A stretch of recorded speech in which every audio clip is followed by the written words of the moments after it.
Na entrevista do dia com Maria Lídia Flandre, uma análise sobre o recado das urnas 2018. Quem analisa é o cientista político Vitor Marchetti, mestre e doutor em Ciências Sociais Política pela PUC de São Paulo e professor adjunto da Universidade Federal do ABC. Muito obrigada, professor. Eu que agradeço. Bom, hoje é o dia seguinte. Sim. O resultado do primeiro turno dessa eleição 2018 é o marco do fim de uma época? Olha, a gente teve uma renovação significativa, né? Quer dizer, se a gente olhar os dados da Câmara dos Deputados, o índice de mudança de nomes, ele de fato é bastante alto. Ele está dando aí em torno de 54% dos deputados foram substituídos, né? Agora, é verdade também que é bem alto o número de renovação padrão da nossa Câmara dos Deputados, algo em torno, em média, 40%. Eu acho que o mais significativo, portanto, assim, esse número é muito significativo, né, de 54% para uma média de 40% de renovação, mas é mais significativo ainda porque várias lideranças tradicionais, né, perderam do ponto de vista eleitoral, não só na Câmara dos Deputados, mas alguns disputando Senado, outros disputando governos de Estado.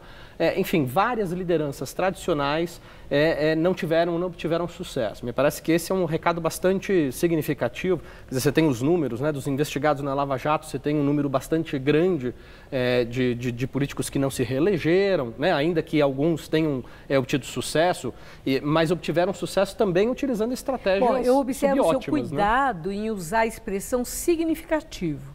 Quer dizer, foi importante, mas então seria exagero dizer que 2018 marca o início de uma nova era no cenário político? Olha, certamente a gente está numa mudança aí, numa encruzilhada do país. Agora, o que chega vem a ser uma pela nova frente... era? Olha, nova era eu não diria, Maria Lígia, mas eu acho que a gente está diante de incertezas muito grandes em relação ao que será o futuro do país, né? Quer dizer, com a polarização das discussões, com a radicalização do debate, o perfil do Congresso tende a ser um perfil muito mais conservador do que ele era anteriormente, né?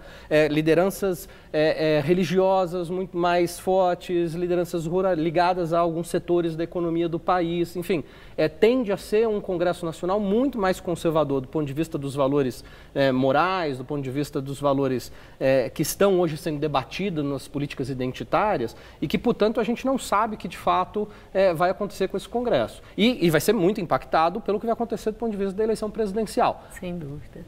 Agora, professor, como traduzir o voto nesse primeiro turno? Foi um voto de protesto? Ou foi um voto de desforra, de revide, de revolta? Ou foi voto por mudança? Eu acho que a gente tem na lógica do eleitor, e o candidato Jair Bolsonaro, ele catalisa muito esse sentimento da lógica antissistêmica. Quer dizer, eu quero mudar tudo que está aí, eu quero chacoalhar tudo que está aí. Um pouco sem olhar as consequências disso, né? Mas querendo abalar a estrutura.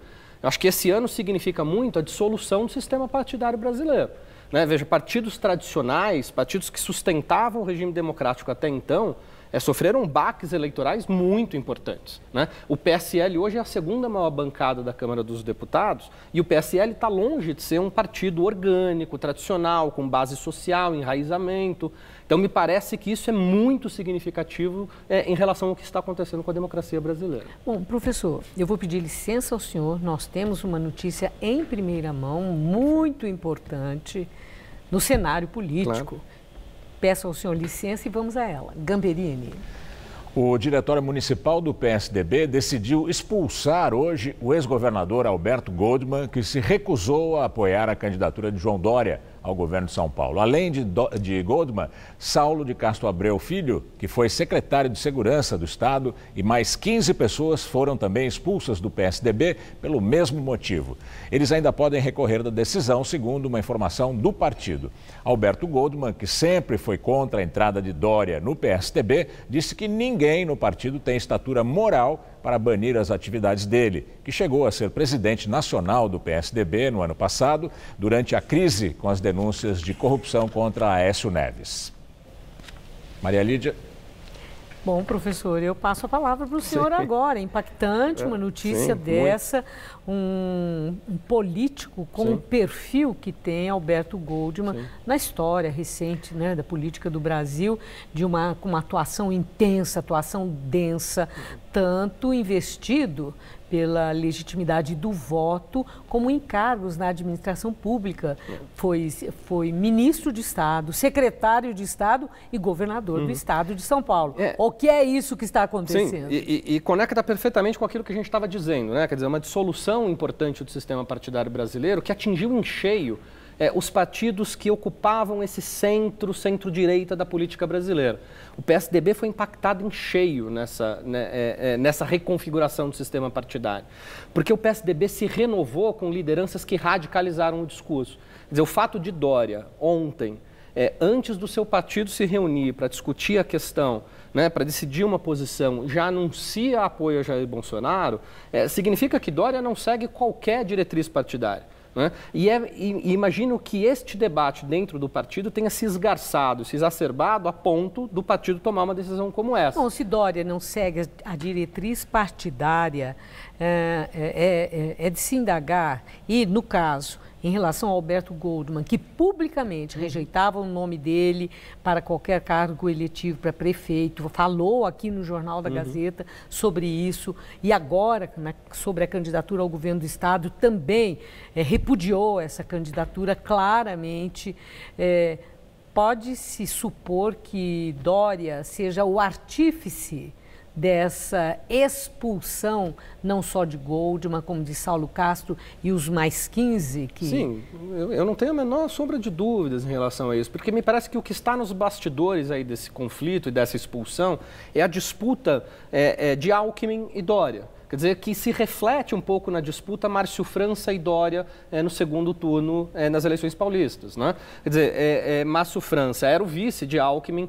Alckmin certamente vai ter que se posicionar em relação às disputas estaduais e acho que Dória mandou o recado. Né? Mandou um recado tensionando. E sendo presidente do PSDB nacional, exatamente. Alckmin está demorando para falar.